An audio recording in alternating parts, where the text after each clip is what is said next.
여러분, 요즘에 제가 설교를 할 때 하나님께서 저의 마음을 좀 많이 만져주시는 것을 느낍니다. 근데 그 마음을 만져주시는 게 조금 부담스러운 쪽으로 만져주십니다. 그게 뭐냐면 자꾸 저의 지난날의 죄에 대한 생각들을 떠오르게 하시는 거죠. 제가 일부러 설교 시간에 나의 죄를 이렇게 말해야겠다, 이렇게 결심을 하고 또 생각을 하고 작정을 하고 그렇게 설교에서 나누는 것이 아니라 그냥 설교를 준비하려고 묵상을 하면 자연스럽게 저희 지난날의 죄들이 생각이 나고 있습니다. 그래서 오늘도 이 말씀과 관련해 가지고 하나님께서 저에게 예전에 죄된 모습을 떠오르게 하시는데, 아마 이것은 저에게 설교자로서 더 정결하고 더 깨끗한 삶을 요구하시는 하나님의 마음이 아닌가라는 생각을 하게 됩니다. 제가 얼마 전에 수요기도 때도 설교를 했는데요, 창세기 11장으로 설교를 했습니다. 그때 설교를 하면서 우리가 과거로 돌아간다면 한번 새롭게 하고 싶은 그런 순간들이 있을 텐데, 그런 순간들이 어떤 순간이었는가 이렇게 나누었습니다. 그때도 제가 대학 시절에 저질렀던 그런 잘못들이 생각이 났습니다. 오늘 본문도 마찬가지로 제가 묵상하고 설교를 준비하는데 저의 예전에 그런 부족했던 부분들, 연약했던 죄악들이 이제 생각이 났습니다.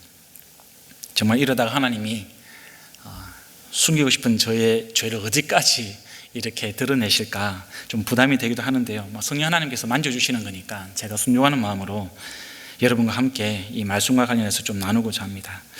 여러분, 오늘 설교 제목이 이렇게 온전한 승리입니다. 온전한 승리. 제가 처음에는 이 온전한 승리가 아니라 참된 승리라고 그렇게 제목을 붙였다가 너무 이렇게 참, 거짓, 이분법적으로 여러분들 생각하고 또 그렇게 접근할까 봐 온전한 승리로 바꾸었습니다. 이것은 거짓은 아니지만 우리가 온전하지 못하다 혹은 부족하다, 불완전하다 이런 부분도 포함할 수 있기 때문에 그런 관점에서 좀 다루고 싶어서 온전한 승리로 좀 바꾸었습니다.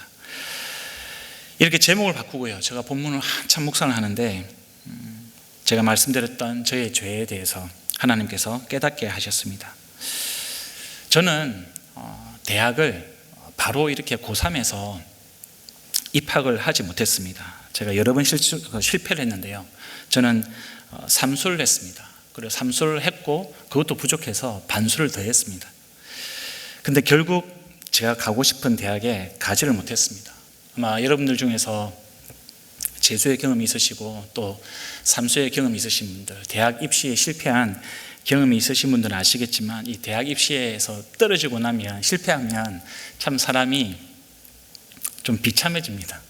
비참해지고 굉장히 자신감도 사라지고요, 막 하늘을 찌르듯이 그렇게 의기양양했던 그런 모습들이 온데간데 없고 이 자존감, 자신감이 굉장히 줄어들었습니다. 저도 마찬가지였습니다.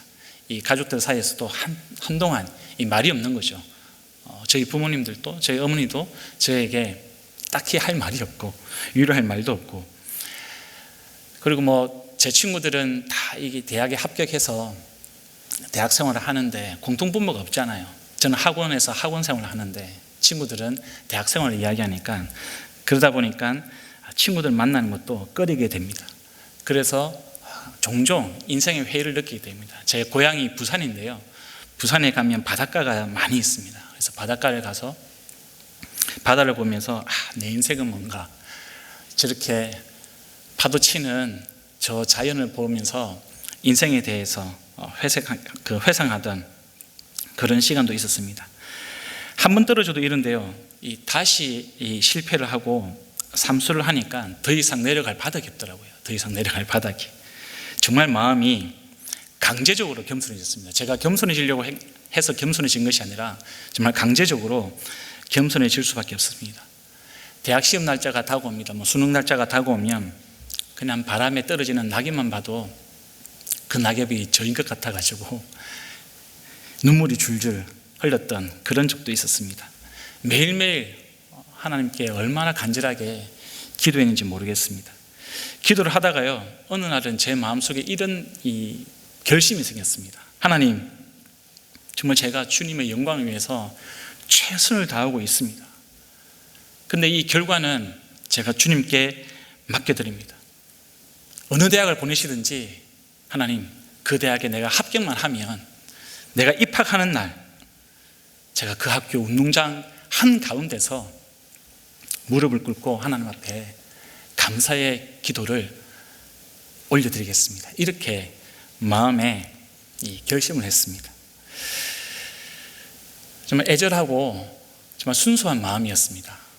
아마 하나님께서 그 애절한 마음, 그 순수한 마음을 기쁘게 보셨는지 보통 이 학원 다닐 때 성적이 잘 안 오르거든요. 근데 저는 성적이 꽤 올랐습니다.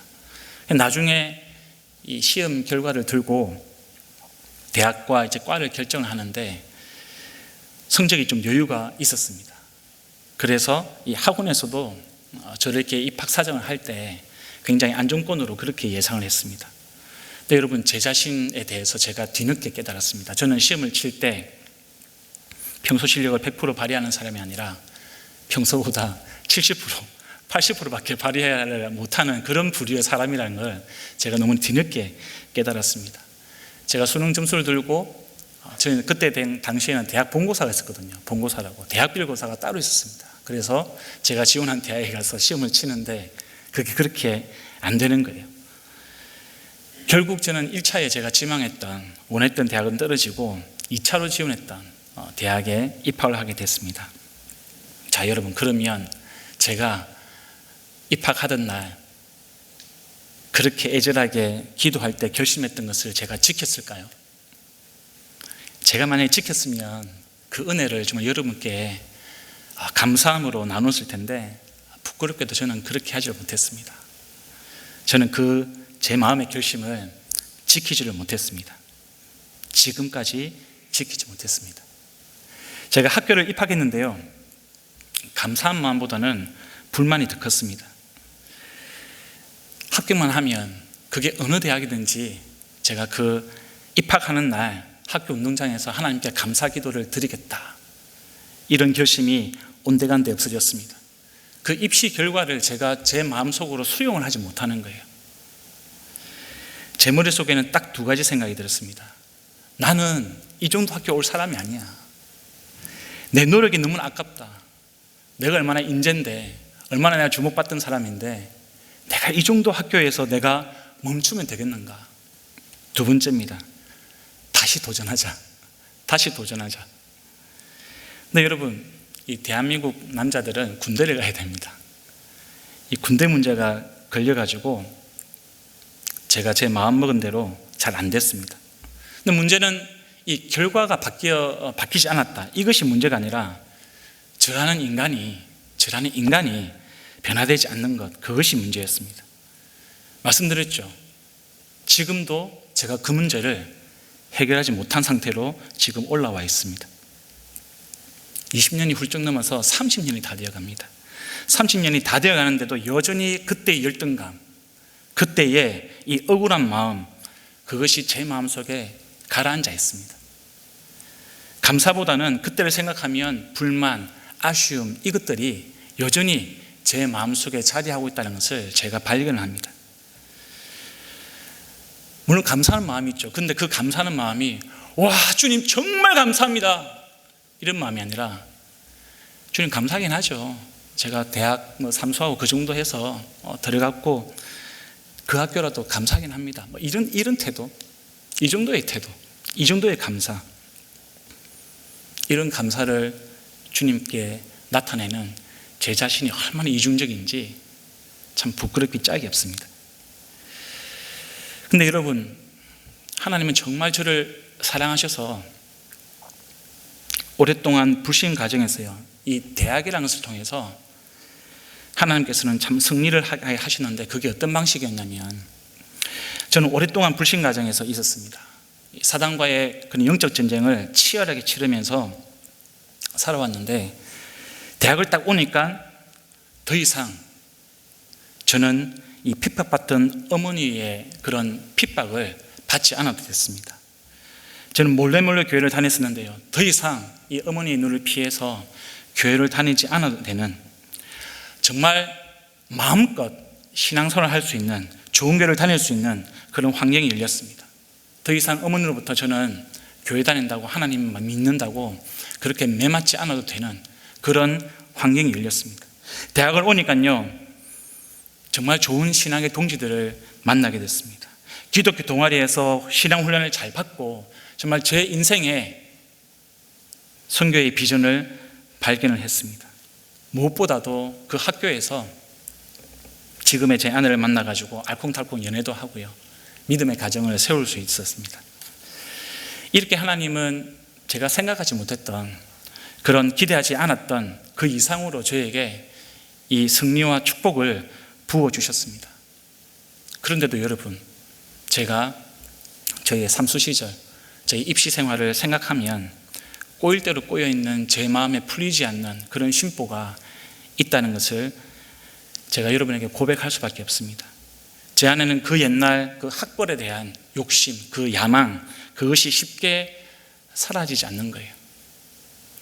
하나님이 주신 이 승리의 은혜, 핍박받는 가정으로부터 제가 더 이상 핍박받지 않아도 되고, 제가 마음껏 신앙생활을 할 수 있는 환경이 열리게 되고, 수많은 정말 좋은 신앙의 동역자들을 만나고, 심지어는 믿음의 아내를 만났음에도 불구하고요, 여전히 제 안에는 세상의 눈과 기준으로 제가 다녔던 그런 대학을 평가하면서 제 자신을 열등감과 억울함에 가두면서 이 하나님께서 베푸신 그 승리, 하나님께서 저에게 베풀어 주신 그 은혜를 온전하게 누리지 못하는 그런 모습이 저 안에 있다는 겁니다.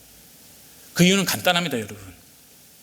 하나님으로부터 인정받으려고 하는 게 아니라 제 자신이 세상으로부터 정말 김동훈 너는 대단한 사람이야 라는 인정을 받고 싶은 그런 야망 때문인 거죠. 근데 여러분, 이런 야망, 제가 가지고 있는 야망, 사실 이 야망은 하나님하고는 아무런 상관이 없는 거였습니다.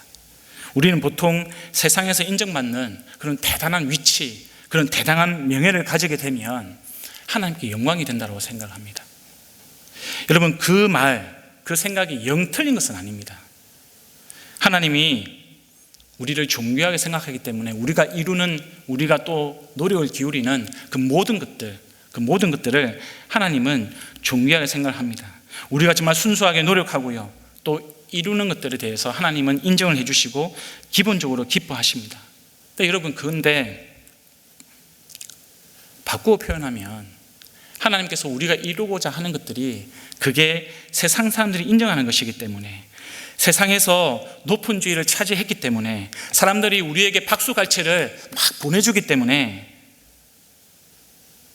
하나님께서 기뻐하시고 하나님께서 좋아하시는 것이 아니라 그냥 우리를 기뻐하시고 우리를 존귀하게 생각하기 때문에 우리가 이루는 모든 것들을 하나님은 기뻐하신다는 겁니다. 제가 질문 하나 드리겠습니다. 만약에 세상이 저를 대단한 사람이라고 치켜 세우지 않으면 제 인생은 하나님께 영광이 되지 않는 것인가? 여러분에게 질문을 드리겠습니다. 만약에 세상이 여러분에게 정말 대단한 사람이다, 너 정말 대단해 라고 인정해 주지 않으면 과연 여러분은 하나님 앞에서 실패한 사람인 것인가? 우리가 그것을 잘 생각해 보아야 되는 겁니다. 문제는 우리 하나님이 그런 분이 아니라는 것을 우리가 알면서도, 정말 그것을 알면서도 여러분과 저는 자꾸 사람들에게 내가 이만큼 대단한 사람이다, 내가 이 정도로 훌륭한 사람이다, 능력 있는 사람이라는 것을 보여주고 싶어하는 그런 마음들이 문제인 거죠. 그리고 그것을 이루지 못할 때 빠지게 되는 우리의 실패감, 그런 열등감, 약해지는 자존감과 자신감, 그것이 문제인 것입니다. 여러분, 바로 이런 문제가 저와 여러분이 오늘날 직면하고 있는 어떤 영적 싸움인 거죠. 영적 전쟁인 겁니다. 그래서 여러분, 저와 여러분이 이런 온전한 승리를 누리려면 먼저 우리가 직면하고 있는 어떤 영적 전쟁이 어떤 것인가를 분명하게 깨달아야 합니다. 오늘 본문을 보니까요, 여러분, 아이성 전투에서 승리를 거둔 여호수아가 이 에발산 위로 올라갑니다. 그리고 그곳에서 제단을 쌓고 하나님께 제사를 드립니다. 번제와 화목제를 드리고 있는 모습을 우리가 보고 있습니다. 그런데 이 시기는 여러분, 영토 전쟁, 땅을 빼앗고 또 정복하는 것이 당연한 시대였습니다. 왜냐하면 생존 때문에 그렇습니다. 그래서 자기가 속한 종족이 이 농사짓고 또 식량을 얻을 수 있는, 먹고 살 수 있는 땅을 확보하는 것은요, 이 주어진 운명이었습니다. 근데 지금은 어떻습니까, 여러분? 지금은 우리가 여호수아 시대처럼 그렇게 영토를 빼앗아만 해야 되는 그런 시대는 아닙니다. 근데 우리가 영토의 전쟁은 아니지만 지금 우리는요, 이 세상 권세 잡은 사단, 그리고 그런 세력, 그리고 영적 전쟁을 우리가 그들과 함께 치르고 있다는 것을 우리가 잊지 말아야 합니다. 에베소서 6장 12절은 이렇게 이야기합니다.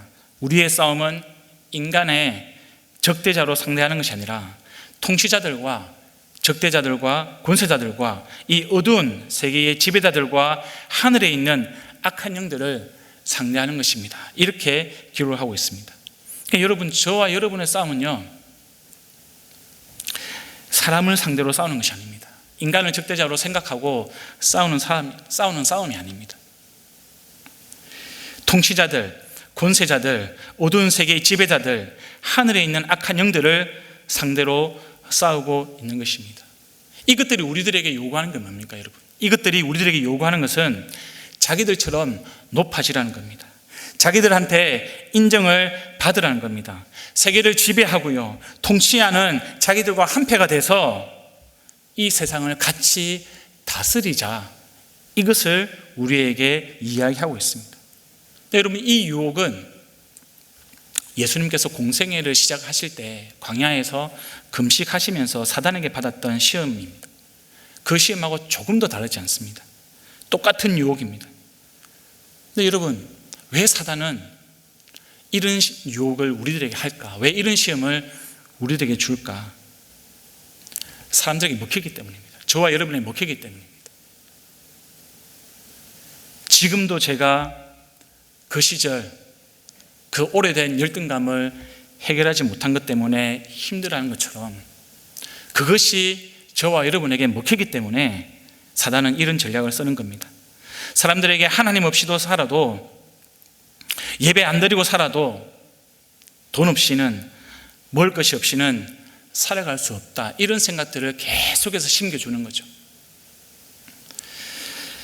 어떤 사람들이 이렇게 이의를 제기할 수도 있습니다. 아니 목사님, 돈 없으면 세상 못 살잖아요. 먹을 것이 없으면 굶어 죽지 않습니까? 네, 맞습니다, 여러분. 사람이 돈이 없으면 세상을 살아갈 수가 없고요, 먹을 것이 없으면 굶어 죽습니다. 맞습니다. 근데 여러분, 예수님이 사단의 시험을 받으면서 사단의 시험을 거절하셨습니다. 근데 거절하신 예수님이 굶어 죽으셨습니까? 아니지 않습니까, 여러분? 그렇지 않습니다. 하나님은 저와 여러분을 돌보시는 분입니다. 하나님은 저와 여러분을 책임지시는 분입니다. 하나님은 저와 여러분을 먹이고 살리시는 분입니다. 그분이 바로 우리의 하나님이십니다. 하나님이 저와 여러분을 책임지십니다. 우리는 그분의 백성이고 그분의 자녀입니다. 그렇기 때문에 하나님은 저와 여러분을 돌보시고 입히시고 먹이시는 분이십니다.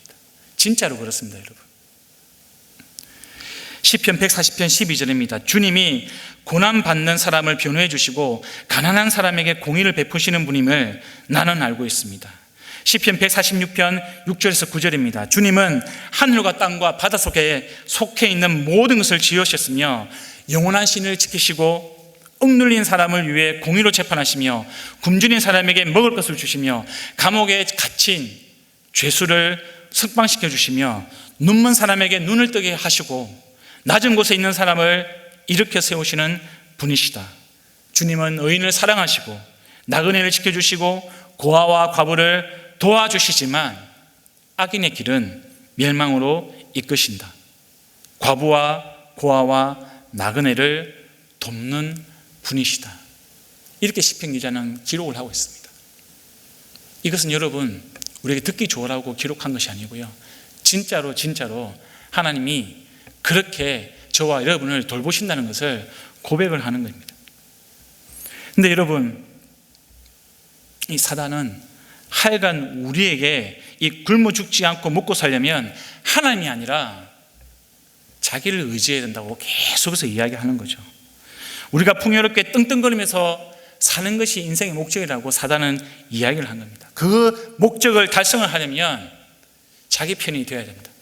네가 내 편이 되어야 세상에서 떵떵거리고 누리면서 살 수 있다라고 그렇게 이야기를 하고 있습니다.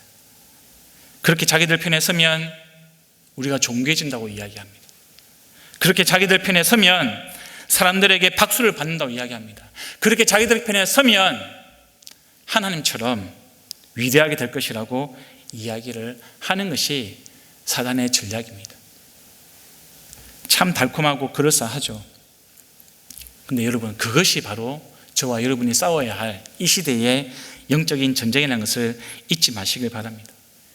그냥 시대적인 배경이 다를 뿐입니다. 여러분, 당시에 이스라엘 백성들도요, 이 우상에 빠진 그런 가나안 족속들과 거룩한 싸움을 싸워 나가야만 했습니다. 그것이 전쟁의 본질입니다. 여호수아와 이스라엘 백성들이 가나안 족속들과 치르는 전쟁은요, 단순하게 땅 좀 넓혀보자, 그래서 내 자손 대대로 먹을 걱정 안 하고 아주 강력한 국가를 세워서 정말 선하고 선한 민족들을 다 쫓아내고 내가 그 땅을 차지할 거야, 이런 목적으로 싸운 전쟁이 아니었습니다. 우리가 그런 전쟁이 아니라는 것을 어떻게 알 수 있느냐? 오늘 본문에서 알 수가 있는 거죠.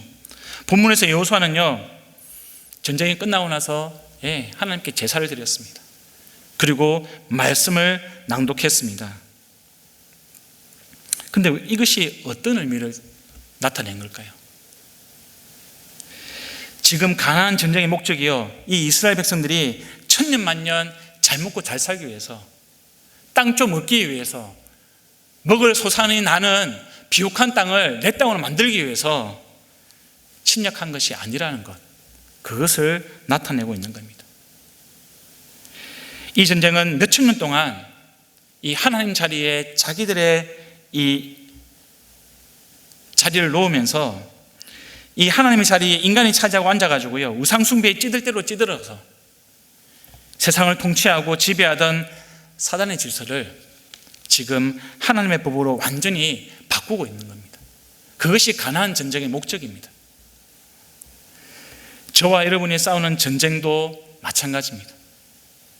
사단은 자꾸 우리가 치르는 전쟁이 땅 따먹기 전쟁이라고 이야기합니다. 사단은 자꾸 우리가 가난하고 먹을 것이 없을 때 자기 편에 서면 그것이 해결된다라고 이야기합니다. 배고픔의 문제, 가난의 문제, 그것을 해결할 수 있다고 이야기합니다. 그리고 우리가요, 하나님 편이 아니라 자기들 편에 서면 세상에서 높아지고 세상을 지배할 수 있다고 자꾸 유혹을 하고 있습니다. 그것이 저와 여러분이 싸우고 있는 싸움입니다. 여러분 꼭 기억하시기 바랍니다. 우리의 전쟁은 우리가 잘 먹고 잘 살고 세상에서 높아지고 유명해지고 사람들 앞에 인정받고요, 박수를 받기 위해서 싸우는 싸움이 아니라는 겁니다. 우리의 영적인 전쟁은 그것이 아니라 통치자들, 권세자들, 이 어두운 세계의 지배자들과 하늘에 있는 악한 영들에 대해서 싸우는 싸움이라는 것을 우리가 꼭 기억하시길 바랍니다. 두 번째로 우리가 이런 영적인 전쟁을 치를 때 온전한 승리를 누리려면 기억해야 되는 것이 있는데, 하나님께서 승리를 주시는 분이라는 겁니다. 하나님께서 반드시 저와 여러분에게 승리를 주신다는 것, 이것을 믿으셔야 합니다. 저와 여러분이 하나님을 정말 의지한다면 우리는 전쟁에서 승리할 수밖에 없습니다. 질려야 질 수가 없습니다, 여러분. 근데 사단은 자꾸 이런 질려야 질 수 없는 싸움에 대해서 하나님을 의심하게 만듭니다. 우리로 하여금 자꾸 의심하게 만듭니다. 진짜 그럴까? 진짜 그럴까? 정말로 그러할까? 라는 생각을 계속해서 우리에게 불어넣어 주는 거죠. 왜냐하면 실제적으로 우리가 현실 가운데 패배를 경험하기 때문에 그렇습니다. 우리가 정말 승리할 거라고 믿었는데 실제적으로 까보니까 우리가 패배하면서 살아가고 있는 겁니다. 그래서 자꾸 우리는 하나님을 신뢰하지 못하는 그런 우리의 모습을 발견하게 됩니다. 근데 여러분, 하나님에 대해서 오해하지 마시기 바랍니다. 우리가 정말로 이 하나님을 믿으면 그것이 패배가 아니라 하나님께서 우리와 함께 하시는 그 하나님을 발견하는 자리인 것을 잊지 마시길 바랍니다. 여러분, 세상에서 말하는 좋은 대학을 못 가면 그것이 패배입니까? 여러분, 직장이 없거나 우리가 실업자가 되면 그것이 패배입니까? 우리가 결혼을 못하면 그것이 영적인 전투에서 패배하는 것입니까? 내가 집 하나 장만하지 못하면 그것이 우리가 영적인 전쟁에서 패배하는 것일까요? 여러분, 우리가 말하는 패배는요, 하나님께서 말하는 패배하고는 전혀 다르다는 것 우리가 잊지 마시길 바랍니다. 저와 여러분이 경험했던 그런 패배, 그것 때문에 하나님을 신뢰하지 못하는 것, 거기서 말하는 패배가 정말 하나님께서 말하는 패배인지 우리가 한번 생각해 봐야 된다는 거예요. 우리가 세상에서 경험하는 패배들, 내가 번듯한 직장을 가지지 못하고, 내가 원하는 대학을 가지 못하고, 내가 어느 정도의 경제적인 부를 축적하지 못하고, 가지지 못하고, 내가 결혼이 계속해서 늦어지고, 내 인생에 뭔가 문제가 생길 때, 그것이 정말 하나님께 우리에게 말하는 패배라는 것인가? 우리가 그것을 솔직하게 하나님 앞에서 씨름해야 되는 부분입니다. 우리 정말 솔직해져야 됩니다. 우리는 하나님을 크게 오해하고 있습니다. 우리가 세상에서 경험한다고 하는 그 패배는요, 대부분 그냥 사단이 우리에게 말하는 패배입니다. 하나님이 우리에게 패배했다고 이야기하는 그 패배가 아니라요, 그냥 사단이 우리에게 패배라고 이야기하는 것 때문에 우리가 패배라고 느끼는 거죠. 그리고 그것 때문에 우리와 함께 하시는 하나님을 우리가 신뢰하지 못하고 살아가는 겁니다. 오히려 여러분, 성경에서 말하는 패배가 뭐냐면 우리가 영적으로 타락하는 겁니다. 우리가 거짓과 속임수로 살아가는 것, 그것이 성경에서 말하는 패배입니다. 우리가 폭력적이고요, 이기적이고요, 교만하고 음란하고 악하게 살아가는 것, 그것을 성경은 패배라고 이야기합니다. 하나님이 말하는 패배는 우리가 가진 것을 나누지 않고 섬기지 않고 나 자신만 위해서 살아가는 것, 그것을 하나님은 패배라고 이야기하는 겁니다. 우리가 고통과 고난에 빠진 사람들을 외면하는 것, 그것이 패배입니다. 그들의 눈물을 닦아주지 않고 위로하지 않고 나 혼자만을 위해서 살아가는 것, 그것이 진짜 성경에서 말하는 패배라는 겁니다. 그렇기 때문에 여러분, 정말로 저와 여러분이 패배한다면 그것은 하나님께서 패배하신 것이 아니라 우리의 연약함과 우리의 죄성 때문에 우리가 패배하는 겁니다. 우리의 연약함, 우리의 죄성, 이것 때문에 우리가 패배할 수 있습니다. 일시적으로는 그것 때문에 우리가 패배한 것처럼 느낄 수 있습니다. 그러나 여러분, 이 영적인 전쟁은 야구 게임과 비슷합니다. 야구 게임. 여러분, 1, 2회에 우리가 야구 게임에서 점수를 잃었다고 해서 그 게임을 진 것이 아닙니다. 마찬가지입니다. 여러분, 각계 전투에서 우리가 한두 번 우리의 연약함과 죄성 때문에 우리가 넘어지고 또 실패했다 하더라도 그것이 우리 인생의 게임에서 완전히 우리가 전쟁에서 실패한 것은 아니라는 것, 그것을 저와 여러분이 믿어야 합니다. 여러분, 역전의 하나님을 믿어야 합니다. 저와 여러분이 8회까지 게임을 했어요. 9회 초까지 게임을 했습니다. 야구를 했습니다. 근데 여러분, 한 1000대1로 지고 있다.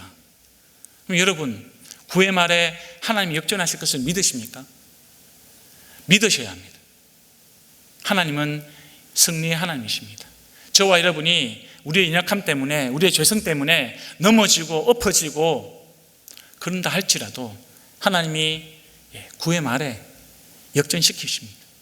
저와 여러분이 하나님의 백성이라면 하나님이 역전시키십니다.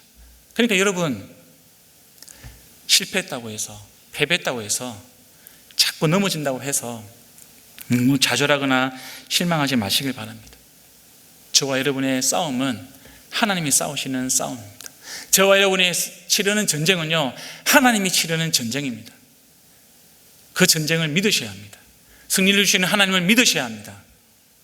저와 여러분에게 그 믿음을 하나님은 도전하고 계시는 겁니다. 자꾸 사단의 패배 가운데 우리가 하나님을 신뢰를 잃어버리는 그런 실수를 범하지 않기를 주님의 이름으로 축복합니다. 지금 아이성에서 두 번의 전투가 있었습니다. 한 번은 싸움에서 집니다. 두 번째에는 승리를 하게 되죠. 이스라엘 백성들도 아이성 전투에서 한 번은 이기고 한 번은 졌습니다. 근데 여러분, 그렇게 질 때, 이 이스라엘 백성들이 질 때 그 진 이유가 있습니다. 바로 이스라엘 백성 가운데 이 아간이라는 사람이 죄를 지었기 때문에 그렇습니다. 하나님께서 말씀하신 대로 순종하지 않고 전리품을 자기의 욕심을 위해서 취했던 그런 아간의 범죄 때문에 하나님께서는 이 아이성 전투에서 이스라엘 백성들이 패배하게끔 만들었습니다. 근데 여러분, 그 패배는요, 하나님께서 이스라엘 백성들을 바르게 세우기 위해서 마치 우리가 병든 환자를 수술하듯이 그렇게 메스를 갖다 댄 겁니다. 그렇기 때문에 여러분, 우리가 영적 전투에서 패배했을 때 너무 우리가 좌절하거나 낙심할 필요는 없습니다. 하나님께서 그 패배를 통해서 저와 여러분을 정결하게 하시고, 그 패배를 통해서 저와 여러분의 믿음을 성장하게 하시고, 그 패배를 통해서 저와 여러분은요, 하나님이 바라시는 그런 믿음의 사람이 되는 것입니다. 그것이 하나님께서 우리에게 패배를 허용하시는 이유입니다. 아간의 죄로부터 이스라엘 백성들을 정결하게 만들기 위해서 패배를 시키신 것처럼, 허용하신 것처럼 저와 여러분도 마찬가지입니다. 우리가 인생에서 실패하는 이유는, 인생에서 패배하는 이유는 하나님께서 그 패배를 통해서 하나님을 더 바라보도록 만드는 하나님의 마음이 담겨져 있습니다. 그래서 여러분, 실패의 그 현장 가운데, 패배의 그 현장 가운데 자꾸 사단이 우리를 참소하고 너는 이것밖에 안 돼, 너는 실패자야 라고 하는 그 음성을 듣는 것이 아니라, 그것을 통해서 패배했음에도 불구하고 네가 기도의 자리로 나와서 정결함을 회복하고, 네가 기도의 자리에 나와서 나와 함께 새롭게 되기를 원한다라고 하는 그 하나님의 마음을 우리가 읽어내야만 하나님의 승리를 우리가 누릴 수 있는 겁니다. 그래서 저와 여러분이 그 승리를 맛볼 수 있는, 그런 온전한 승리를 맛볼 수 있는 하나님의 백성이 되기를 간절히 소망합니다. 그리고 마지막으로 우리가 우리 영적 전쟁에서 온전한 승리를 얻기 위해서는요, 다른 어떤 것보다 하나님과의 관계를 집중해야 한다는 겁니다. 여러분, 하나님과의 관계에 집중한다 이렇게 이야기했을 때 여러분은 무엇이 떠오릅니까? 여러분들 중에 아마 오늘 말씀을 함께 읽었기 때문에 이 하나님과의 관계에 집중한다고 했을 때 떠오르는 것들이 아마 여러분도 예배와 말씀일 겁니다. 맞습니다, 여러분. 오늘 본문을 통해서 이 여호수아 기자는 하나님과의 관계 집중한다고 했을 때 그것이 바로 예배와 말씀이다라고 가르쳐주고 있습니다. 여러분, 보통 근데 전쟁에서 승리를 하면요, 그렇지 않습니까? 이 승리를 한 군대는 전쟁에서 얻은 전리품으로 이 승리를 자축하는 잔치를 엽니다. 근데 여러분, 오늘 본문에는 그런 기록이 나와 있지 않습니다. 이스라엘 백성들이 아이성 전투에서 승리하고 난 이후에 그 전리품으로 밤새도록 잔치를 벌였다, 이런 기록들이 없습니다. 그런 기록들은 아예 없고요, 여호수아 기자는 그런 내용 대신에 여호수아와 이스라엘 백성들이 하나님께 제사를 드렸다, 그리고 모세의 율법을 새기고 하나님의 말씀을 낭독했다, 그것을 기록하고 있습니다. 그들이 얻었던 그 승리가 누구 때문인지를 알고 있었습니다. 그들의 승리는요, 아이성을 함락시키고 아이성 사람들을 진멸하고 전리품을 얻는 것으로 끝나지 않았습니다. 그들은 하나님께 예배하는 자로 나왔습니다. 그리고 하나님의 말씀을 돌에 새겼습니다. 그리고 하나님의 말씀을 낭독하는 것으로 그들의 승리를, 그들의 전쟁을 마무리하고 있습니다. 이것이 온전한 승리입니다. 이것이 하나님께서 우리에게 원하시는 온전한 승리입니다. 마치 제가 삼수할 때의 저희 모습처럼 대학이나 취직, 결혼이나 어떤 군생활처럼 그렇게 우리가 절박할 때, 우리에게 어떤 도움이 필요할 때, 그때 기도의 자리에 나와서 하나님 앞에 간구를 합니다. 내가 이 문제가 해결이 되면, 내가 나의 이 인생의 숙제가 해결이 되면 하나님께 내가 열심히 살겠습니다. 하나님께 열심히 헌신하겠습니다. 하나님께 열심히 예배 드리겠습니다. 이렇게 이야기를 하죠. 이렇게 기도를 합니다. 근데 여러분, 대학을 입학을 하고요, 취직이 되고 결혼을 하고 질병이 낫고 문제가 해결되고 우리가 하고자 하는 일들이 순적하게 진행이 되면 여러분의 모습은 어떻습니까? 정말로 여러분이 결심한 대로, 여러분이 작정한 대로 하나님 앞에 나와서 예배하고 말씀 가운데 그렇게 24시간 주님의 은혜를 생각하면서 살아가는 모습으로 서 계십니까? 아니면 언제 그러냐는 듯이 나의 인생의 문제가 해결되고 나면 그냥 세상 사람들이 살아가는 대로, 세상 사람들이 말하는 공식대로 그렇게 세상에 맞추어서 살아가고 계십니까? 사랑하는 성도 여러분, 우리가 영적 전쟁에서 우리의 시선을 하나님께로 맞추길 원합니다. 하나님께로 우리의 시선을 고정하길 원합니다. 우리 인생에서 하나님과의 관계가 가장 먼저 다뤄져야 합니다. 우리가 자꾸 이 영적 전쟁에서 실패를 거듭하는 이유는요, 하나님과 나와의 관계가 바르게 서 있지 않기 때문에, 자꾸 우리가 하나님과의 관계를 뒷전으로 여기기 때문에, 저와 여러분이 목표로 하는 그 무엇인가가 하나님과의 나와의 관계보다 먼저 있기 때문에 자꾸 우리는 실패자가 되는 겁니다. 영적 전투에서 자꾸 우리는 실패하는 그런 악순환을 거듭하는 겁니다. 근데 여러분, 우리가 영적 전투에서 온전하게 승리하려면 하나님과의 관계가 먼저 서야 합니다.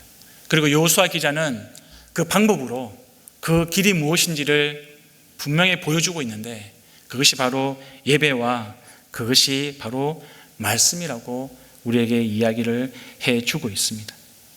여러분, 예배는요, 우리가 일주일에 한 번 어떤 우리가 기분 전환하기 위해서 그냥 일주일에 한 번 우리가 이 자리에 나와서 그냥 찬양 드리고 우리가 말씀으로 새롭게 하는 그것만으로 끝나는 것이 예배가 아닙니다. 예배는 하나님과 우리와의 관계입니다. 우리가 오늘 이렇게 나와서 예배 드리시는 우리 성도님들 뿐만 아니라, 또 가정에서 지금 온라인으로 예배 드리고 있는 이런 예배뿐만 아니라, 우리가 월요일부터 주일까지, 또 다시 주일부터 또 다시 주일까지 모든 시간, 모든 삶의 현장 가운데서 우리가 예배자로 살아가야 합니다. 그것이 저와 여러분이 하나님과의 관계에서 영적 전쟁에서 승리할 수 있는 비결입니다. 예배자로 살아가야 합니다. 우리 삶의 현장은 예배의 자리가 되어야 합니다. 우리의 삶의 현장은 여호수아와 이스라엘 백성들이 쌓아 올렸던 그런 화목제와 번제를 드렸던 그런 하나님께 예배하는 자리가 되어야 합니다. 저와 여러분이 그런 예배자로 서기를 간절히 소망합니다. 그 예배 가운데 말씀이 있기를 원합니다. 그 예배 가운데 하나님이 들려주시는 그 음성이 우리에게 가득 차기를 원합니다. 저와 여러분의 생각으로 가득 차는 것이 아니라요, 자꾸 문제를 우리가 묵상하면서 문제를 고민하면서 그 문제 때문에 들려지는 사단의 음성이 아니라 하나님의 음성을 우리가 그 예배 자리에 채우기를 소망합니다. 사랑하는 성도 여러분, 우리가 예배와 말씀이 없이 얻는 승리, 그것은 온전한 승리가 아닙니다. 여러분, 예배 없이 성공한 사람들 많습니다. 여러분, 말씀 없이 세상에서 말하는 기준으로 성공했다고 하는 사람들은 세상에 널려 있습니다. 얼마든지 그 사람들은 잘 먹고 잘 살고 그렇게 살아가고 있습니다. 그러나 여러분, 그것이 하나님이 원하시는 성공이 아니지 않습니까? 그것이 하나님께서 바라시는 승리는 아니지 않습니까? 예배 없이 성공하는 것, 말씀 없이 승리하는 것, 그런 성공과 그런 승리가 우리에게 도대체 무슨 의미가 있습니까, 여러분? 우리가 온전하게 예배자가 되기 위해서는요, 온전하게 우리가 말씀 가운데 서기 위해서는 우리가 하나님 앞에, 정말로 하나님 앞에 정직하게 서야 합니다. 우리의 알량한 마음, 우리의 알량한 그런 욕심들 내려놓고요, 제가 가졌던 그런 실수를 반복하지 않고 저와 여러분은 하나님 앞에 온전한 승리자가 되기를 말씀과 기도를 통해서, 예배를 통해서 온전한 승리자가 되기를 우리 주님의 이름으로 축원합니다.